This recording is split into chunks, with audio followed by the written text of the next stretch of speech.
నేటి మాట లోపల దీపాల యొక్క విశిష్టత గురించి మనం తెలియజేసుకుందాం ఫ్రెండ్స్. ఏంటిదంటే దీపలక్ష్మి నమస్తుతే, దీపం లక్ష్మీదేవి అంశం.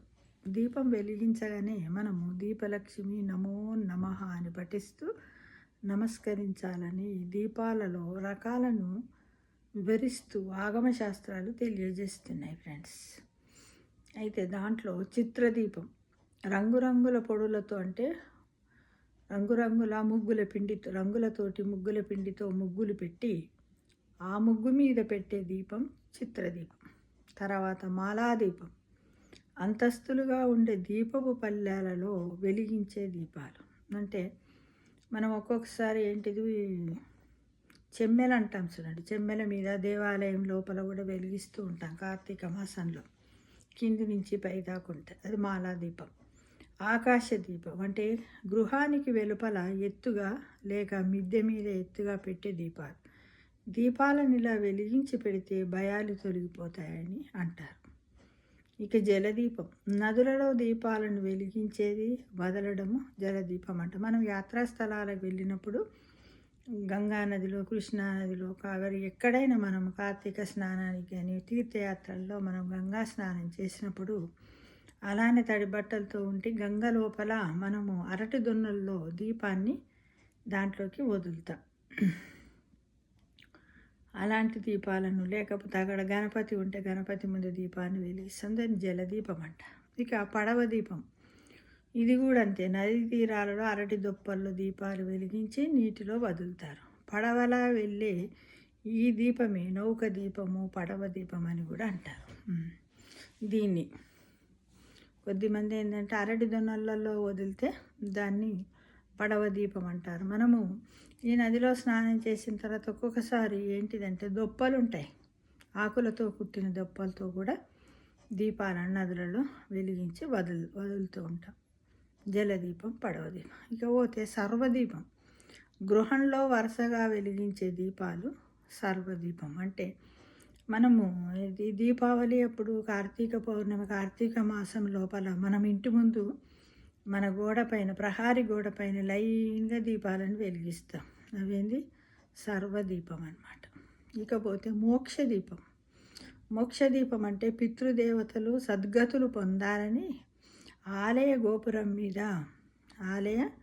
గోపురం సద్గతులు పొందాలని మరియు ఆలయ గోపురం మీద వెలిగించే దీపాలను పితృదీపం. మోక్షదీపం అంటే కొద్దిమంది ఆలయాలకు పైన కూడా వెలిగిస్తారు జ్యోతులను, వీటిని, అది మోక్షదీపం. ఉదాహరణకు మన ఈ మధ్యనే అరుణాచలం లోపల కృతిక నక్షత్రం రోజు కృతిక దీపోత్సవం జరిగింది, అప్పుడు వెలిగించారు. ఇక దేవాలయంలో దీపం కార్తీక పౌర్ణమి రోజున సాయంకాలమున శివాలయాల ముందు వెలిగించే దీపాలు. ఇక చక్కపనైన దీపం కార్తీక మాసములో పౌర్ణమి నాడు శివాలయానికి ముందున తాటాకులతో పెద్ద గూడల అల్లి దానికి పూజ చేసి దీపారాధన చేసి కర్పూర హారతిని దానిలో వెలిగిస్తారు. ఇది చక్కపనైన దీపం అట. ఇది నేను ఎప్పుడు కూడా చూడలేదు, ఇప్పుడే తెలుసుకుంటున్నా. ఇకపోతే అఖండ దీపం అంటే కొండ శిఖరాన పెద్ద దీపంగా వెలిగించేది అఖండ దీపం. అంటే ఇవి చాలా మట్టుకు మన ఇదేంటిది అయ్యప్ప స్వామి దేవాలయంలో, అదే శబరిమలలో, అరుణాచలంలో ఈ అఖండ దీపాలను వెలిగిస్తూ ఉంటారు. మనం మొన్న మకర జ్యోతిని కూడా చూసాం చూడండి, అలాంటివి అన్నమాట. అఖండ దీపాన్ని మనము దర్శిస్తూ ఉంటాం ఆలయాల పైన. ఇకపోతే లక్షదీపం అంటే 1,00,000 దీపాలతో ఆలయం అంతటా అలంకరించడం లక్షదీపం.